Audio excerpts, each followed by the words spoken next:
Winnebago camper van in. It's a Mercedes Sprinter camper van, but it's a Winnebago brand. It's in for a solar upgrade. So this is the roof at the minute. It's only got the one solar panel that is just running off. The customer's already upgraded the Victron solar controller. I believe that it will roughly be like a 180 or a 200. It's 1480 by 670. And our plans are to change that over to a new 200, do another 200 watt here, 225, remove the antenna and do a 225 at the rear there. And then on the skinny side next to the aircon, do two 110 watt units. We will go through the wiring of this series parallel configuration afterwards. So we're just working on removing that TV antenna. You actually can't remove the base of these. So Callum's just on the inside, undo the nut. We'll just grind these down, these two pins. But the base of this is actually going to stay on, so we don't damage the fiberglass. So we just seal it up from the from up here. I've gotten this solar panel on. It had seen better days.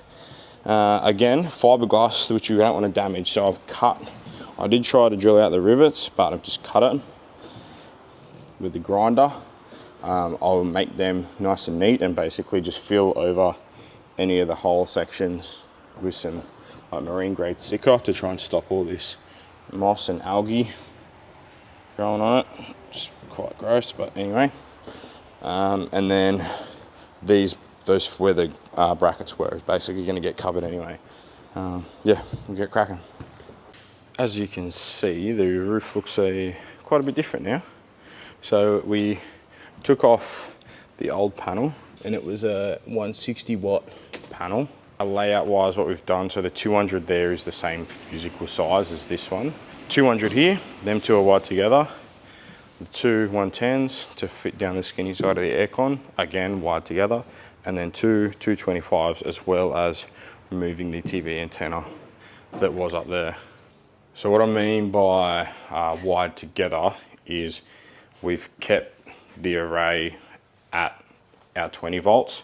So you've got the two 110s are 20.4, the two 200s are 20.4, and then the two 225s are 20.5. Basically, because you've got 3 or more panels, you have to fuse each panel, which is what the X is here marking. This is just a very brief diagram showing you how we've wired them on the roof. And like, so with, say, the 2 fuses, we've kept them all under like one panel. So if you need to access any of the fuses, they're gonna either be under like the last 225 or the last 200 or the last 110.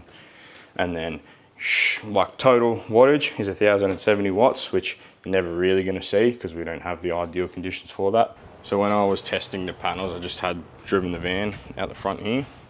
So there's not many clouds at all in the sky. And you're seeing roughly 45 amps of charge at the DC conversion. So just show you on my phone on the app here, go into history, and you can see 694 watts was his total that he saw out the front there, and 14.7 was the max voltage. 14.7 would have been with the charge coming in because the car was running, so the DC charger was also charging. Solar circuit's got an isolation switch on it before it goes into the solar controller, so it's compliant with all the AS3000 installation guidelines. We've fused everything, so again, within compliance. And yeah, he's gonna have to not worry about power anymore because he's gonna have enough solar on him to run in his inverter, cook at night, and then the next day, as long as there's sun, it's just gonna replenish his system. So yeah, happy customer.